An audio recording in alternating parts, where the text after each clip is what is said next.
মার্কিন president Donald ট্রাম্পের কথা কানেই তুলছে না ইসলামী বিপ্লবের ইরান।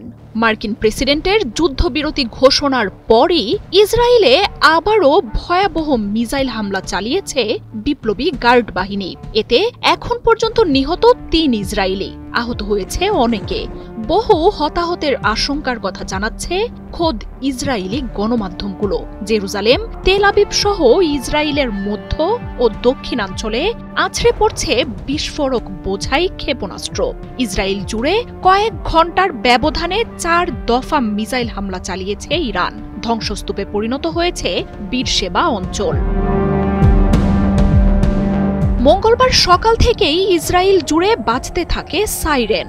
যুদ্ধবিরতি ঘোষণা নিয়ে যখন তোলপাড় চলছে চারদিকে, তখনই মিসাইল হামলা হয়েছে বলে জানায় ইসরায়েলের বাহিনী। ওয়ালটন বিএলডিসি ফ্যান, খরচ বাঁচে 65% পর্যন্ত। ওয়ালটন বিএলডিসি ফ্যান ছড়ায় স্বস্তির সবুজ হাওয়া। আকাশ প্রতিরক্ষা সক্রিয় করে হামলা ঠেকানোর চেষ্টাও করে নেতানিয়াহুর দেশটি। তবে সেসব বিফল করে ইসরায়েলের শহরগুলোতে আছড়ে পড়ছে ক্ষেপণাস্ত্র।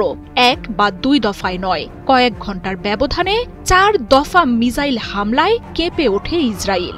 দেশ জুড়ে আছড়ে পড়ছে ব্যালিস্টিক ক্ষেপণাস্ত্র।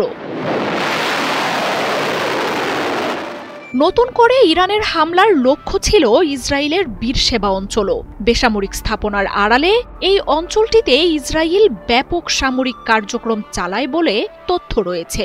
এমনকি মোসাদের কার্যালয় ও অস্ত্রাগারও রয়েছে অঞ্চলটিতে। রয়েছে ইসরায়েলি বাহিনীর বিমান ঘাঁটিও।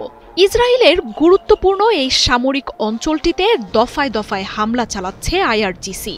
গুড়িয়ে গেছে বহু ভবন। ধ্বংসস্তূপ থেকে বের করা হচ্ছে একের পর এক মরদেহ। ইরানের মিসাইল আছড়ে পড়ছে ইসরায়েলের মধ্য ও দক্ষিণাঞ্চলেও। হামলা হয়েছে রাজধানী তেল আবিবের সামরিক স্থাপনাতেও।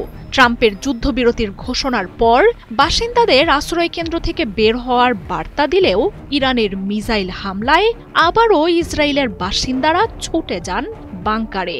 বিস্ফোরণ আর আগুন জ্বলতে দেখা গেছে ইসরায়েলের বহু স্থাপনায়।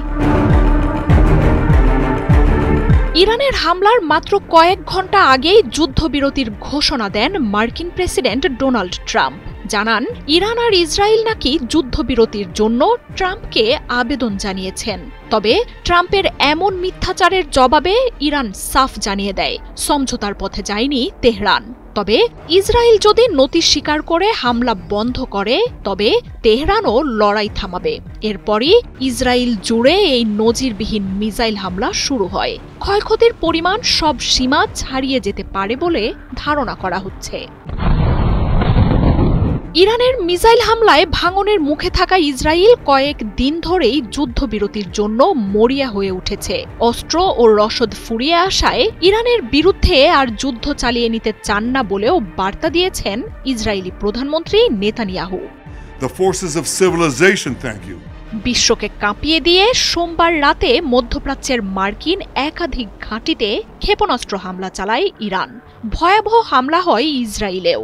এসব হামলার জবাবে ট্রাম্প প্রশাসন আর কোনো দুঃসাহস দেখালে ভয়াবহ পরিণতির ঘোষণা দেন আয়াতুল্লাহ খামেনি।